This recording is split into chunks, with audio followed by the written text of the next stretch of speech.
শেখ পালিয়েছিল পাকিস্তানে, শেখের বেটি পালিয়েছে ভারতে। এই শেখের বেটি শুধু তাদের নিজস্ব পরিবারের মধ্য থেকে বাংলাদেশকে ছাড়খাড় করার জন্য গোপালগঞ্জের ভাই বোনদের নাম ব্যবহার করেছে।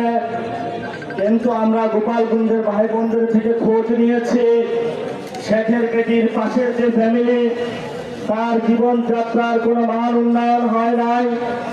গোপালগঞ্জবাসীর বাংলাদেশে বিভিন্ন জায়গায় শুধু তাদের নাম ব্যবহার করা হয়েছে, কিন্তু বাস্তবিক ক্ষেত্রে বিভিন্ন জায়গায় গোপালগঞ্জবাসীও বঞ্চিত হয়েছে।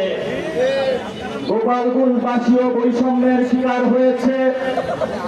আর যে বৈষম্যের শিকারটা হয়েছে সেটা হলো শেখের বেটি শেখ হাসিনার দ্বারা। শেখের বেটিকে আমরা ভারতে পাঠিয়ে দিয়েছি। গোপালগঞ্জবাসীর আর কোনো ভয় নাই।